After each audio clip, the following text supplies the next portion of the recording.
Hello everyone, welcome back to my channel. Love contract का next episode लेकर आई हूँ। प्लीज़ चैनल को सब्सक्राइब करना, लाइक करना और कमेंट करके बताना ये एफएफ आप सबको कैसा लग रहा है। पिछले एपिसोड में हमने देखा था कैसे वांग जी ने विंग को धमकाया था, विंग को थोड़ा डराया भी था और उसके बाद विंग वांग जी पर गुस्सा हो गया था, उसने चिल्लाया भी था। विंग ने जब वांग जी का नाम लेकर चिल्लाया तब सारे सर्वेंट आपस में फिर से एक बार कानाफूसी करना शुरू कर चुके थे। सभी यही बोल रहे थे कि उनका यंग मास्टर, उनमें बहुत ज़्यादा हिम्मत है, वो बहुत ब्रेव है।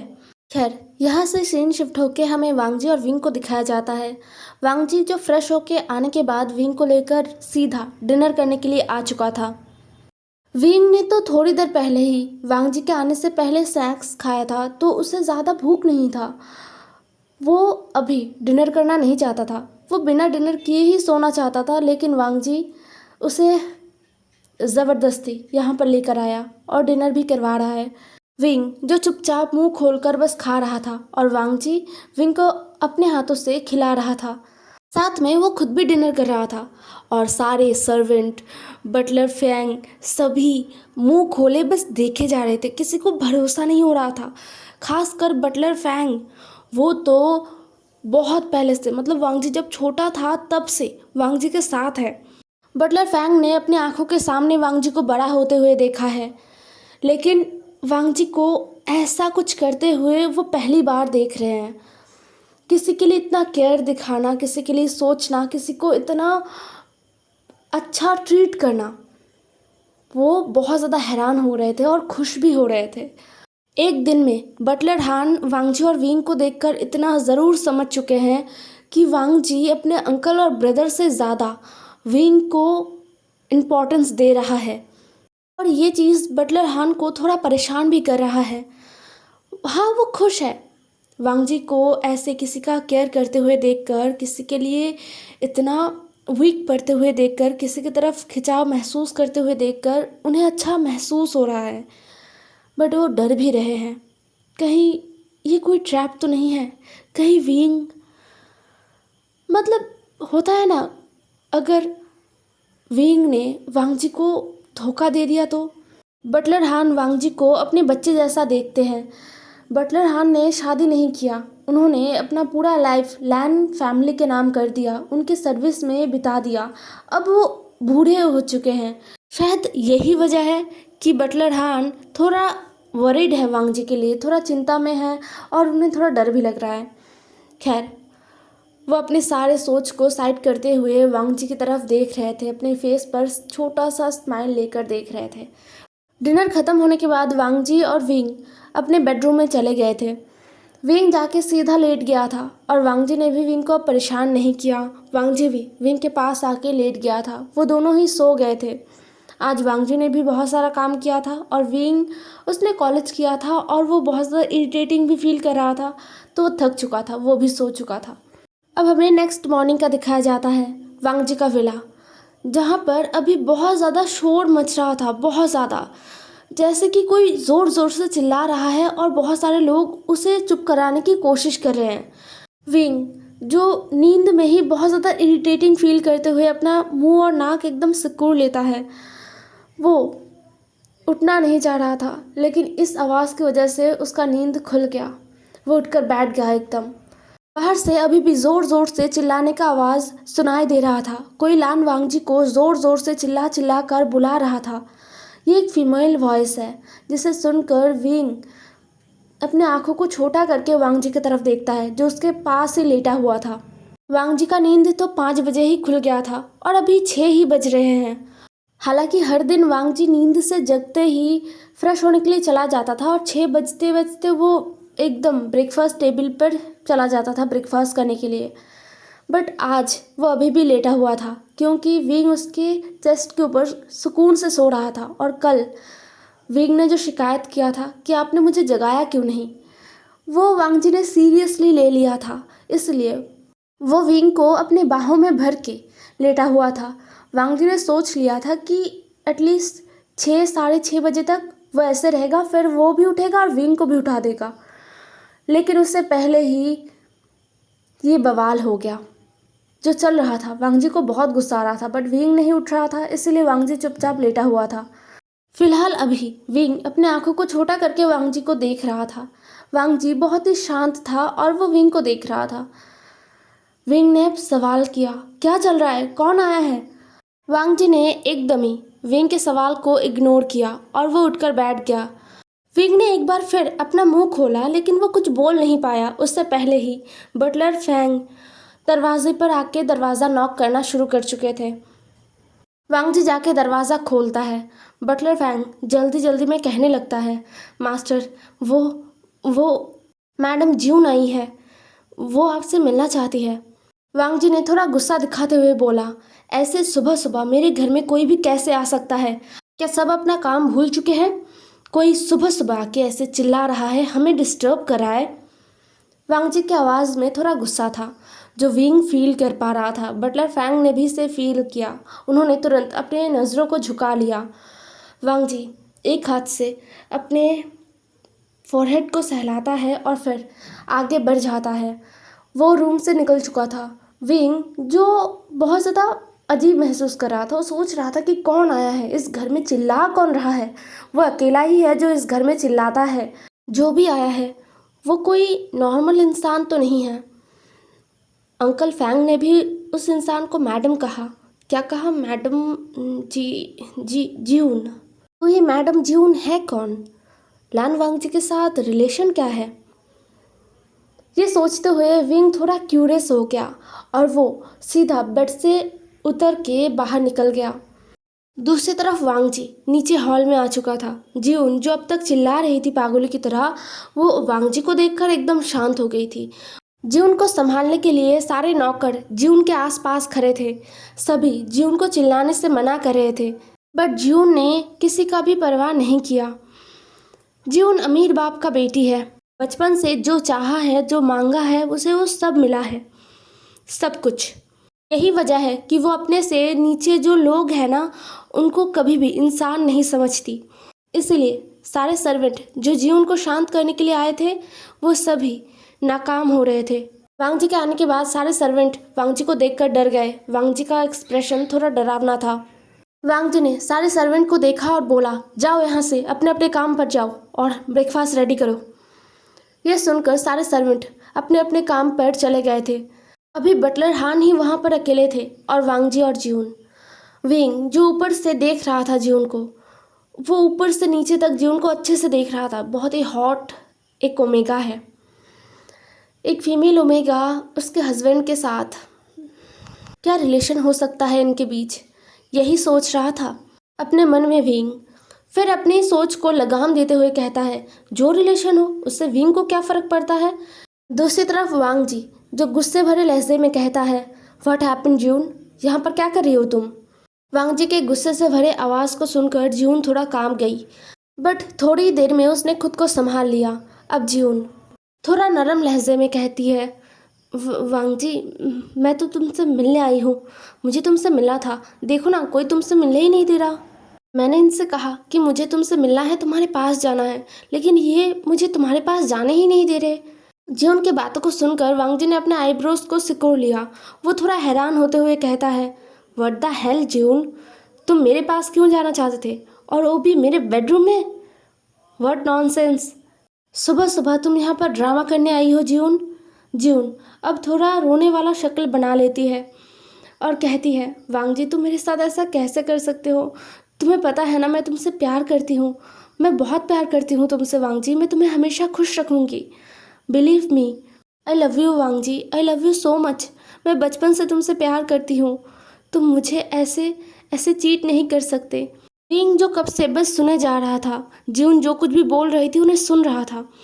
अब उसे पता नहीं उसका पूरा शरीर जलने लगा था। उसे अपने पूरे शरीर में जलन महसूस हो रहा था। जीउन के मुंह से वांग जी के लिए जब आई लव यू निकला या फिर मैं तुमसे प्यार करता हूँ, ये सब सुनकर विंग को बिल्कुल अच्छा नहीं लगा। उसे बहुत गुस्सा आ रहा था। किसी और ओमेगा के मुंह से अपने अल्फा के लिए आई लव यू सुनना, ये बहुत घटिया एक फीलिंग होता है, जो विंग को भी फील हो रहा था। वो अपने गुस्से को कंट्रोल नहीं कर पा रहा था। उसे समझ नहीं आ रहा था कि उसे गुस्सा क्यों आ रहा है। उसे तो कोई फ़र्क नहीं पड़ना चाहिए। ये बदतमीज़ इंसान शायद शायद इनका कोई रिलेशन होगा पहले से। यही सब विंग के दिमाग में चल रहा था और उसे गुस्सा आ रहा था बहुत ज़्यादा। विंग पता नहीं क्यों अब अपने गुस्से को कंट्रोल नहीं कर पा रहा था। वो सीधा बड़े बड़े स्टेप लेते हुए ऊपर से नीचे आता है। आने के बाद वो वांग जी को और उस ओमेगा को, उस जून को सुनाते हुए कहने लगता है, इस घर में कोई शांति मुझे देगा या नहीं। एक तो सुबह सुबह ऐसे मुझे उठना पड़ा, ऐसे कोई डिस्टर्ब करता है, और ऊपर से मुझे बहुत ज़्यादा भूख लग गया है, मुझे कोई खाना भी नहीं दे रहा। ये कहते हुए विंग सीधा डाइनिंग टेबल पर जाके बैठ गया। जून जो शॉक्ड हो गई थी, वो शॉक्ड होके विंग को बस घूरे जा रही थी। उसने एक्सपेक्ट नहीं किया था। हाँ, कल वांग जी ने कहा ज़रूर था, कल जून ने सुना भी था वांग जी के फ़ोन में किसी का आवाज़। वांग जी ने कहा कि वो शादीशुदा है। इतना सब कुछ सुनने के बाद भी जून ने बिलीव नहीं किया। जून को ऐसा लगा कि वांग जी बस उससे पीछा छुड़ाने के लिए ये सब कुछ कह रहा है। इसलिए वो आज सुबह वांग जी के पास आया था। वो वांग जी को मनाने आया था जिससे वांग जी उससे प्यार करे, और वो पूरा 100% श्योर था कि वांग जी झूठ बोल रहा है। बट अभी जून हैरानी से एक बार वांग जी को तो एक बार विंग को देखे जा रही थी। जून अब कांपते हुए कहने लगती है, वांग जी, ये सब कुछ सच था? तुमने जो कल बोला था वो सब कुछ? वांग जी अपना एक आईब्रो ऊपर करके विंग को देखे जा रहा था। अभी तक जून की बातों को सुनकर वो अब इरिटेट हो गया। उसने थोड़ा चिल्लाते हुए कहा, जून, मैंने कल ही कह दिया था कि मैं शादीशुदा हूँ। मेरे और तुम्हारे बीच इतना अच्छा रिलेशन नहीं है कि मैं तुम्हारे साथ मजाक मस्ती करूँ। जून ये सुनती है और उसका चेहरा एकदम छोटा सा बन जाता है। उसके आंखों से अब आंसू निकलने लग गया था। वो रोने लग गई थी। वो रोते हुए कहती है, वांग जी, नो प्लीज़, ऐसा नहीं कर सकते हो तुम। आई लव यू वांग जी, मैं तुम्हें खुश रखूँगा, मैं तुम्हें बहुत खुश रखूँगा। ये कहते हुए जून वांग जी के करीब आ गया। उसने वांग जी का हाथ पकड़ लिया। वांग जी का ध्यान विंग पर था। विंग का पीठ वांग जी की तरफ था। वो डाइनिंग टेबल पर बैठा हुआ था और कुछ सर्वेंट्स विंग को ब्रेकफास्ट सर्व कर रहे थे एकदम चुपचाप। विंग भी चुप था। इसी बीच जून ने वांग जी को टच किया। वांग जी का हाथ जैसे जल भून के राख हुए जा रहा था। उसके हाथों में तुरंत ही एलर्जी दिखने लगा। उसका पूरा हाथ एकदम एलर्जी से भर गया। रेड रेड बड़े बड़े निशान पड़ने लग गए थे। बहुत तेज जलन अचानक से महसूस होने की वजह से वांग जी खुद को संभाल नहीं पाया। उसके मुंह से आवाज़ निकल गया, एक चीख, जो सुनकर विंग पीछे मुड़ा। वांग जी की तरफ अपनी आंखों को छोटा करके देखने लगा। उसे लगा कि वांग जी क्या कर रहा है, उसे समझ नहीं आया। ज्यून, जिसे वांग जी ने एक झटके से अपने से दूर किया, जिससे ज्यून सोफे पर गिर गई और उसके मुंह से भी चीख निकल गया। एक तो उसे दर्द हुआ, ऊपर से वांग जी का हालत देख के वो डर गई। उसने घबराते हुए कहा, वांग जी, आई एम सॉरी, मुझे खुद पर कंट्रोल करना चाहिए था, आई एम रियली सॉरी वांग जी। ये बोलते हुए ज्यून रो रही थी। विंग को कुछ समझ नहीं आया। वांग जी अपने हाथ को बार बार झटक रहा था। उसका चेहरा एकदम सख्त हो गया था और उसके हाथ में कुछ लाल लाल निशान पड़ गए थे। विंग को कुछ समझ नहीं आया। वो थोड़ा डर गया और अचानक से उठ के वांग जी की तरफ दौड़ पड़ा। वो सीधा आके वांग जी के पास आ गया। उसने वांग जी का हाथ पकड़ लिया अपने दोनों हाथों से। वांग जी विंग को अपना हाथ छूने नहीं देना चाहता था। उसे पता है विंग छुएगा तो उससे कुछ होगा नहीं, लेकिन अभी उसका हाथ बहुत जल रहा है। वो विंग को इतनी जल्दी ये सब नहीं दिखाना चाहता था, इसीलिए वो विंग को अपने से दूर कर रहा था। लेकिन विंग ने वांग जी को खींचकर अपने पास एकदम अपने करीब खींचा और अपने दोनों हाथों से वांग जी का वो हाथ पकड़ा जिसे ज्यून ने छुआ था। वांग जी को जलन महसूस हो रहा था, इसलिए उसका चेहरा थोड़ा लाल लाल हो रहा था, क्योंकि ये जलन बहुत ज़्यादा होता है। वांग जी का हाथ देखकर विंग को समझ नहीं आ रहा था कि ये क्या है, क्या हो रहा है। वांग जी को दर्द हो रहा है, ये विंग को फील हुआ वांग जी का चेहरा देखकर, इसीलिए विंग को पता नहीं क्या सूझा, वो अपना हाथ वांग जी के हाथ के ऊपर फेरने लगा। ये बहुत शॉकिंग चीज़ था वांग जी के लिए, क्योंकि जैसे जैसे विंग वांग जी के हाथ को टच कर रहा था, वैसे वैसे वो सारे रैशेस गायब हो रहा था। वांग जी का जलन और दर्द दोनों ही कम हो रहा था। वो महसूस कर पा रहा था। स्किन दोबारा पहले जैसा हो रहा था और बस कुछ ही देर में वांग जी का स्किन एकदम पहले जैसा हो गया, बिना डोज लिए, बिना कुछ दवाई लिए जो उसके लिए स्पेशली बनाया गया है। वो दवाई बिना लिए इस बार वांग जी ठीक हो गया है। ये देखकर वांग जी हैरानी से विंग की तरफ देखता है। विंग, जिसे पता नहीं क्यों ऐसा महसूस हुआ कि उसे दर्द हो रहा था, वांग जी को ठीक होते देखकर उसके दिल में सुकून फैल गया और उसने बिना कुछ सोचे समझे वांग जी को हक कर लिया और पूछा, क्या अभी भी दर्द हो रहा है? वांग जी ने बिना कुछ बोले विंग का जो हेड है ना, उसे अपने चेस्ट से थोड़ा और दबा लिया और कुछ देर शांति से वहीं पर खड़ा रहा। ये पूरा नज़ारा आसपास जितने लोग थे ना, सभी देख रहे थे। बटलर फैंग भी हैरानी से सब कुछ देख रहे थे। उन्हें सब कुछ पता था कि विंग वांग जी को छू सकता है, सारे सर्वेंट को ये बात पता था, लेकिन ऐसे वांग जी को हील कर सकता है ये किसी को नहीं पता था। तो सभी शॉक्ड थे, वांग जी खुद शॉक्ड था और ज्यून उसके पैरों तले से ज़मीन खिसक गया था। उसे बिलीव नहीं हो रहा था कि ये ओमेगा वांग जी को टच कर पा रहा है, ये वांग जी को हील कर रहा है बिना किसी दवाई के। ऐसे कैसे हो सकता है? नामुमकिन, ये बिल्कुल नहीं हो सकता। जून जो बहुत ही शॉक्ड होके अभी भी अपनी जगह पर सोफे पर बैठा हुआ था। विंग और वांग जी तो भूल ही चुके थे। कुछ देर बाद विंग को होश आया कि वो क्या कर रहा है। जैसे ही उसे होश आया ना, वो वांग जी से एकदम अलग हो गया। एक झटके से उसने वांग जी को खुद से अलग किया। विंग ने वांग जी के चेस्ट पर धक्का मारा, जिससे वांग जी 2 कदम पीछे हट गया था। वांग जी भी जैसे अलग ही दुनिया से वापस आया था। खैर, विंग के चेहरे पर साफ साफ गुस्सा दिख रहा था। उसने गुस्से से ज्यून को देखा। ज्यून को देखते हुए विंग ने कहा, सुबह सुबह मुझे कोई ड्रामा देखने का शौक नहीं है। अब विंग वांग जी की तरफ देखता है और कहता है, इतने सुबह सुबह मैं नहीं उठता। सुबह का नींद मुझे बहुत प्यारा है, उसे बिगाड़ने वाले लोग मुझे बिल्कुल पसंद नहीं हैं। और हाँ अंकल फैंग, प्लीज़ मेरा ब्रेकफास्ट रूम में भेज देंगे आप? यहाँ पर कोई अपने XYZ के साथ बातें कर रहा है जो मुझे बहुत इरिटेटिंग फील हो रहा है। सुबह सुबह ये बातें सुनना सच में बहुत ज़्यादा इरिटेटिंग है। ये बोलकर विंग सीधा ऊपर चला गया। वो सीधा वांग जी के रूम के अंदर चला गया। ज्यून ने ये भी देखा, उसका पूरा शरीर जल रहा था, उसे बहुत जलन हो रहा था विंग से। ये ओमेगा इतना लकी कैसे हो सकता है, लेकिन वो अब कुछ बोलने का हिम्मत नहीं कर सकता है। उसने एक बहुत बड़ा मिस्टेक कर दिया है, वांग जी को छूने का गलती कर दिया है उसने। वांग जी शायद इस वजह से जून से गुस्सा हो जाएगा, इसलिए जून चुपचाप वहीं पर बैठी रही। जून को चुपचाप बैठे रहते हुए देखकर वांग जी को गुस्सा आया। अब वो चिल्लाते हुए कहता है, जून दोबारा मेरे विला में नहीं आओगे तुम, कभी नहीं। मुझे पसंद नहीं कोई आए मेरे विला में, खासकर कोई ओमेगा। और तुम तो बिल्कुल ही नहीं, क्योंकि तुम्हारे ये फालतू बातें, ये सुनकर मेरा खुद का ओमेगा मुझसे गुस्सा हो गया।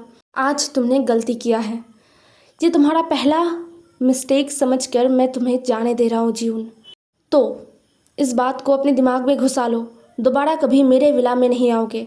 तुम मेरे अंकल के दोस्त के बेटी हो, तो लैंड हाउस में तुम जा सकते हो, लेकिन मेरे विला में नहीं। अगर दोबारा कभी मेरे विला में आए और ऐसा तमाशा किया तो इसका भुगतान तुम्हारे डैड को, मिस्टर हान को करना पड़ेगा। ये कहते हुए वांग जी ने बटलर हान की तरफ देखा और वो अपने कमरे के अंदर चला गया। एकदम ऊपर चला गया था अपने बेडरूम में। अब बटलर फैंग सारे सर्वेंट को एक नज़र देखते हैं और थोड़ा तेज़ आवाज़ में कहते हैं, सब अपने अपने काम करो, और हाँ, मास्टर के लिए और यंग मास्टर के लिए ब्रेकफास्ट रेडी करो। ये कहते हुए बटलर फैंग ज्यून की तरफ देखते हैं और फिर थोड़ा नरम आवाज़ में कहते हैं, मिस ज्यून प्लीज़, दरवाज़ा उस तरफ है। अगर आप अभी नहीं गए तो मास्टर लैन दोबारा आएंगे और आपको शायद इस पर पनिश भी करेंगे। आपने जो गलती किया है वो माफ़ी के लायक नहीं है। बटलर फैंग की बातों को सुनकर ज्यून को बहुत गुस्सा आ रहा था। एक नौकर अब उसे कहेगा कि क्या उसे करना है क्या नहीं करना है। ये सोचते हुए ज्यून ने बटलर फैंग की तरफ घूर कर देखा और कहा, मुझे कुछ सिखाने मत आइए, आप एक नौकर हैं, नौकर की तरह रहिए। एंड हाँ, आज मैं इस घर से जा रही हूँ, लेकिन हाँ, बहुत जल्द इस घर में मैं आऊँगी, इस घर की मैडम बनके। ये कहते हुए ज्यून ने बटलर फैंग की तरफ गुस्से से देखा और एक नज़र पूरे घर की तरफ फिराया। फिर वो वांग जी के विला से अपने पैर पटकते हुए निकल गई। दूसरी तरफ विंग, वो बहुत परेशान था। वो गुस्सा भी हो रहा था, उसे गुस्सा आ रहा था ज्यून की बातों को सुनकर। साथ में वांग जी की बातों को सुनकर उसे थोड़ा रिलीफ भी मिल रहा था कि नहीं, उसका अल्फ़ा ऐसा नहीं है। वो ओमेगा शायद वांगजी पर क्रश है या फिर वांगजी से प्यार करती है, लेकिन उसका अल्फा वांगजी ऐसा नहीं है। ये सब कुछ चल रहा था और दूसरी तरफ वांगजी जो हुआ, आज वांगजी के साथ जो हुआ वो भी वो सोच रहा था। क्या हुआ था वांगजी को, उसे ऐसा एलर्जी कैसे हुआ और विंग के छूने से वो एलर्जी गायब कैसे हो गया। वांगजी के बारे में विंग को नहीं पता है, कुछ नहीं पता। विंग के बारे में वांगजी को सब कुछ पता है, विंग का पास्ट प्रेजेंट सब कुछ पता है, लेकिन वांगजी के बारे में विंग को कुछ नहीं पता। ये इतना अजीब एलर्जी हुआ कैसे, विंग को नहीं पता था कि ज्यून ने वांगजी को टच किया, उस वजह से वांगजी को वो हुआ। वो तो सोचे जा रहा था कि वो एलर्जी हुआ कैसे और बस विंग के छूने से वो एलर्जी ठीक कैसे हो गया। क्या वो एलर्जी बस कुछ देर के लिए आया था और चला गया, ऐसा हो सकता है। विंग का दिमाग फटा जा रहा था। तभी वांगजी रूम में आया। उसने विंग को रूम के चक्कर काटते हुए देखा तो क्वेश्चन किया, क्या हुआ, भूख लगा है बहुत ज़ोर से? ऐसे उछलना बंद करो, खाना आ रहा है। ये कहते हुए वांगजी वॉशरूम की तरफ जाने लगा, लेकिन विंग ने वांगजी का हाथ पकड़ लिया। आपके साथ क्या हुआ था, वो क्या था? हेलो एवरीवन, आज का एपिसोड यहीं पर ख़त्म होता है। नेक्स्ट एपिसोड में मिलते हैं। ज़रूर बताना आज का एपिसोड कैसा लगा और वांगजी विंग के सवाल का क्या जवाब देगा। क्या वो सब कुछ बता देगा विंग को? क्या लगता है आप लोगों को? ज़रूर बताना कमेंट में। Bye bye.